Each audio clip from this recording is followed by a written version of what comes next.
السلام علیکم ورحمۃ اللہ وبرکاتہ۔ محترم دوستوں، آج کی مجلس میں چند سوالوں کے جوابات دینے کی کوشش کرتے ہیں، جن میں سب سے پہلا سوال عرفان صاحب نے کیا ہے۔ کہتے ہیں، السلام علیکم مفتی صاحب، کیا مردے کو چھو لینے کی وجہ سے انسان ناپاک ہو جاتا ہے؟ اور مردے کو چھونے کے بعد جہاں جہاں پر چھوا گیا ہے، ٹچ کیا گیا ہے، کیا تمام جگہیں ناپاک ہو جاتی ہیں؟ اگلی بات پوچھتے یہ ہیں کہ کوئی اگر مردے کو چھو کر دوسرے کے بدن کو مس کر لے، چھو لے، تو کیا دوسرا شخص بھی ناپاک ہو جائے گا؟ ہاسپٹل جانے سے انسان ناپاک ہو جائے گا؟ پلیز جواب عنایت فرمائیں۔ دیکھیے، اپنی ذات کے اعتبار سے کوئی انسان چاہے وہ زندہ ہو یا مردہ ناپاک نہیں ہوتا ہے۔ ناپاک ہوتا ہے انسان اس وقت جب کہ وہ کسی نجاست کو چھو لیتا ہے، یا پھر کسی کی باڈی پر، کسی کے جسم پر کوئی گندگی ہے، ناپاکی ہے، آپ نے اس ناپاکی کو چھوا ہے، پھر وہ ناپاکی آپ کے ہاتھ میں آ گئی، پھر وہ ناپاکی کہیں اور پر لگ جائے، تب کہیں جا کر تمام چیزیں ناپاک ہوتی ہیں۔ تو آپ کے سوال کا جواب یہ ہوا کہ کوئی بھی انسان چاہے وہ زندہ ہو یا مردہ، دونوں صورتوں میں اس کو چھونے کی وجہ سے کوئی بھی ناپاکی پھیلتی نہیں ہے۔ دوسری چیز یہ کہ آپ نے اگر کسی مردہ انسان کو چھو لیا ہے اور اس کو بوسہ دیا ہے، یا پھر اس کو غسل دیا ہے، یا پھر اس کے بدن پر آپ نے ہاتھ لگایا ہے، تو اس کی وجہ سے کوئی قسم کی ناپاکی آپ کے ہاتھ پر لگے گی نہیں۔ پھر چاہے آپ کسی اور کو چھو لو، کسی چیز کو چھو لو، چاہے آپ ہاسپٹل میں چلے جاؤ یا پھر ہاسپٹل میں کسی مردے کو یا کسی لاش کو ہاتھ لگاؤ، کوئی بھی چیز ہونے والی نہیں ہے۔ ہاسپٹل میں جانے کی وجہ سے بھی ناپاکی ہوتی نہیں ہے۔ جب تک آپ کو یقین نہ ہو جائے کہ آپ کے ہاتھ پر کوئی نجاست نہ لگی ہے، اس وقت تک کوئی بھی ٹینشن لینے والی بات نہیں ہے۔ اگلا سوال ریاض صاحب نے کیا ہے۔ کہتے ہیں، السلام علیکم مفتی صاحب، میں نماز پڑھ کے آ رہا تھا، چھت کے اوپر جو پرنالی بنی ہوتی ہے، جو نالی لگی ہوتی ہے، وہاں پر کچھ لوگ جو کام کرتے ہیں، مزدور، وہ لوگ کام کرنے کے بعد اپنے ہاتھ پیر دھو رہے تھے، تو اس پرنالے سے پانی نیچے گر رہا تھا، وہاں کے کچھ چھینٹے میرے بدن پر لگ گئے ہیں، تو کیا میں ناپاک ہو گیا ہوں؟ کیونکہ جو مزدور ہوتے ہیں یہ عام طور پر طہارت، پاکی وغیرہ کا کوئی خاص خیال کرتے نہیں ہیں، تو وہ جو پانی کا قطرہ مجھ پر گرا ہے وہ ناپاک ہے یا نہیں ہے، اس کے بارے میں بتلائیں۔ عام طور پر لوگوں کے ساتھ ایسے حالات پیش آتے ہیں، اور اب یہ جو برسات کا موسم چل رہا تھا، اس میں بھی عام طور پر ایسا ہوتا ہے کہ لوگ گزر رہے ہوتے ہیں، پر نالے کا پانی ان کے سر پر، ان کے بدن پر، ان کے کپڑے پر لگ جاتا ہے، تو ٹینشن میں آ جاتے ہیں کہ اب ہمیں کیا کرنا ہے، کہ ہم ناپاک ہو چکے ہیں۔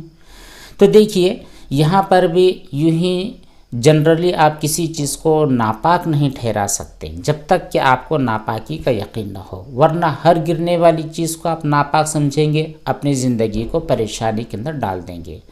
تو وہ جو مزدور اوپر اپنے اعضاء کو دھو رہے تھے، ہاتھ پیر کو دھو رہے تھے، تو آپ ان کے بارے میں یہ جج کر رہے ہیں کہ وہ لوگ عام طور پر پاکی ناپاکی کے بارے میں کچھ خاص خیال نہیں رکھتے ہیں، تو صرف یہ جج کرنا بھی صحیح نہیں ہے۔ جب تک کہ آپ کے اوپر گرنے والا پانی آپ کو ناپاکی کا یقین نہ دلا دے۔ یقین کس طرح دلائے؟ کہ آپ کے بدن پر جو پانی گرا ہے اس میں سے نجاست کی اسمیل آ رہی ہے، ناپاکی کی اسمیل آ رہی ہے، یا پھر آپ کو پکا یقین ہے کہ اوپر جو لوگ دھو رہے تھے، اپنے ہاتھ پیر وغیرہ دھو رہے تھے، تو وہ نجاست ملا تھا، یا یہ کہ وہ لوگ وضو کر رہے تھے، وضو کرنے کی وجہ سے بھی انسان کے بدن سے جو پانی گرتا ہے، جو مائع مستعمل ہوتا ہے، وہ ناپاک ہوتا ہے اگر اس میں نجاست ملی ہوتی ہے، یا پھر کسی عین نجاست کو دھو رہا ہوتا ہے۔ تو یہ تمام چیزیں جب ہوگی تبھی آپ سمجھو گے کہ وہ گرنے والا پانی ناپاک ہے۔ اور اگر ناپاک سمجھ بھی لیا جائے تو پھر ایسی صورت میں آپ کی پوری باڈی ناپاک نہیں ہوتی ہے، آپ کا پورا جسم اور پورے کپڑے ناپاک نہیں ہوتے ہیں، بلکہ جس حصے پر وہ پانی گرا ہوا ہوتا ہے اتنا ہی حصہ دھونا ضروری ہوتا ہے اگر وہ ناپاکی کا پانی ہو۔ اور اگر وہ پانی ناپاک نہیں ہے، یوں ہی جنرل اوپر سے بارش آ رہی تھی، بارش کا پانی آپ کے اوپر گر گیا ہے، یا پھر یوں ہی کوئی مزدور اپنا ہاتھ دھو رہا تھا، اپنا پیر دھو رہا تھا، وہ پانی گر گیا ہے اور وہ ناپاکی ملا ہوا نہیں تھا، تو پھر ایسی کنڈیشن میں آپ ناپاک نہیں ہوئے ہیں اور نہ ہی وہ گرنے والے قطرے اور چھینٹے ناپاک ہوئے ہیں۔ اس طرح بہت زیادہ خیال اور بہت زیادہ گمان کرنے سے بھی بچنا چاہیے۔ ہاں، اگر آپ کو کھلی نجاست نظر آتی ہے تو پھر ظاہر سی بات ہے آپ کو وہ حصہ دھونا ہوگا۔ خیر، اگلا سوال کیا ہے ایک صاحب نے، کہتے ہیں السلام علیکم، میرا سوال یہ ہے کہ کسی کپڑے میں منی لگ گئی ہو اور ہم اس کپڑے کو نل کے نیچے دھو رہے ہوں تو اس کو بھی 3 مرتبہ دھونا ضروری ہے؟ جی بالکل، اگر آپ کا کپڑا ہے، اس کے اوپر نجاست لگی ہے، چاہے منی ہے، خون ہے، پیپ ہے یا اور بھی کسی قسم کی کوئی نجاست لگ گئی ہے، تو اس کو 3 مرتبہ ہی دھونا ہے۔ اچھا، 3 مرتبہ نہیں، اتنی دیر تک دھونا ہے کہ وہ جو ظاہری نجاست تھی وہ ختم ہو جائے، اتنا دھونا ہے، چاہے وہ 2 مرتبہ میں نکل جائے، 3 مرتبہ میں یا 5 مرتبہ میں نکلے۔ بہرحال جو نجاست آپ کو دکھنے والی ہوتی ہے اس میں 3 مرتبہ کی قید نہیں ہوتی ہے، چاہے آپ جاری پانی میں دھوئے، چاہے بالٹی میں دھوئے، چاہے جو واشنگ مشین ہے اس میں دھوئے، یا آپ ہاتھ سے مگے وغیرہ سے دھو رہے ہیں، تو جو ظاہری نجاست ہوتی ہے اس کو اتنی دیر تک دھونا ضروری ہوتا ہے جب تک کہ وہ نجاست ختم نہ ہو جائے، اور اگر نجاست دکھنے والی نہیں تھی تو پھر 3 مرتبہ آپ دھو لیتے ہیں تو پاک ہو جاتے ہیں۔ آپ نے لاسٹ میں کہا ہے کہ بار بار دھوتا رہتا ہوں، وسوسہ آتا ہے۔ یہ وسوسے اسی لیے آتے ہیں کہ ہم حد سے تجاوز کر جاتے ہیں، جہاں پر ہمیں روک دیا گیا ہے اس رکنے والی جگہ پر رکو گے نہیں، آگے چلتے چلے جاؤں گے تو ظاہر سے بات ہے وسوسے پیچھا چھوڑنے والے نہیں ہوتے ہیں۔ تو بس آپ ایک کام یہ کریں کہ چاہے کیسی بھی آپ کپڑے دھو رہے ہوں، بہتے پانی میں ہو، واشنگ مشین میں ہو، یا کسی بھی طرح آپ کپڑے دھو رہے ہوں اور منی لگی ہے، تو بس آپ کو یہ خیال کرنا ہے کہ وہ ظاہری جو نجاست ہے وہ نجاست ختم ہو جائے، بس چاہے وہ 3 مرتبہ میں ہو یا پھر 3 مرتبہ سے کم یا زیادہ میں۔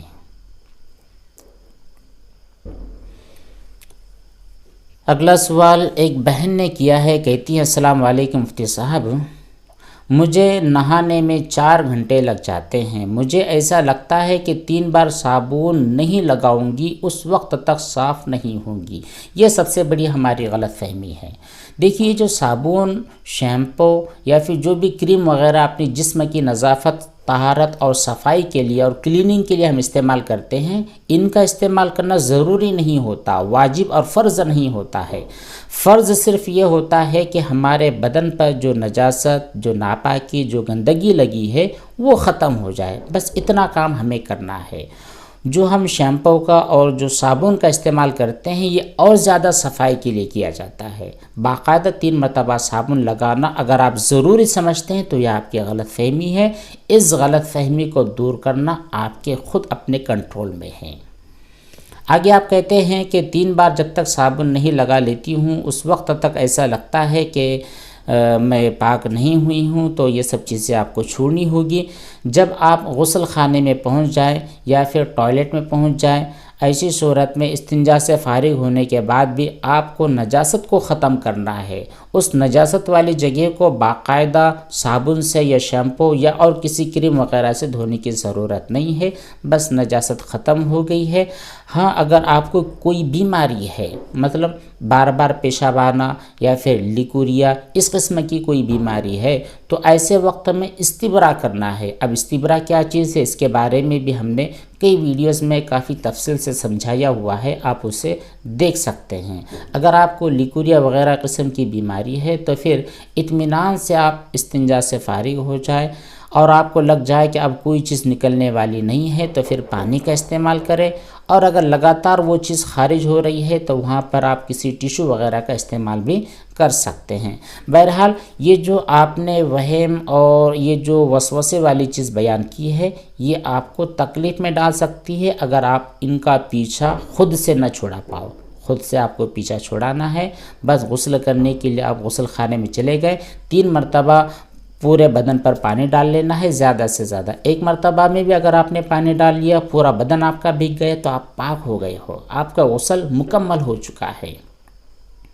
لیکن اگر آپ 3 مرتبہ پوری باڈی کو دھوتے ہیں تو یہ آپ نے سنت پر عمل کر لیا ہے، اور اگر اس پر صابن وغیرہ لگا لیا ہے تو اور بھی زیادہ بہتر کام کر لیا ہے۔ بہرحال صابن کا لگانا اور 3 مرتبہ لگانا یہ فرض، واجب، مستحب وغیرہ نہیں ہوتا ہے، ٹھیک ہے۔ اگلی بات کہی ہے، السلام علیکم مفتی صاحب، کیا فرض نماز نہ پڑھنے سے مسلمان کافر ہو جاتا ہے؟ تفصیل سے بتلائیں۔ جی دیکھیے، جو نمازیں ہیں 5 وقت کی جو نمازیں ہیں، فجر،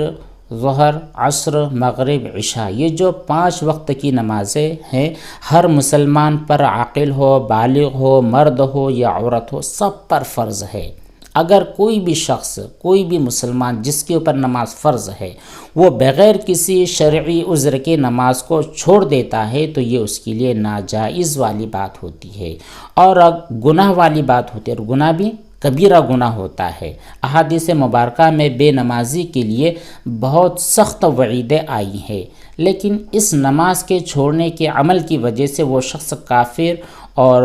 مشرک نہیں ہوتا ہے، اور اس کا نکاح بھی ٹوٹتا نہیں ہے، البتہ سخت گنہگار ہوتا ہے۔ اس پر ضروری ہے کہ سچی پکی توبہ کرے اور گزشتہ جتنی بھی نمازیں چھوٹ چکی ہے ان تمام نمازوں کو ادا کر لے، مطلب قضا کرنا سٹارٹ کر دے، پوری نمازیں وہ ادا کر لے۔ لیکن اگر کوئی آدمی ایسا ہے جو نماز چھوڑنے کا عادی ہو چکا ہے اور نماز کی فرضیت کا ہی انکار کر بیٹھا ہے تو ایسا شخص کافر ہو چکا ہے۔ اب اس کے لیے تجدید ایمان اور تجدید نکاح کی ضرورت ہوتی ہے، سمجھ گئے؟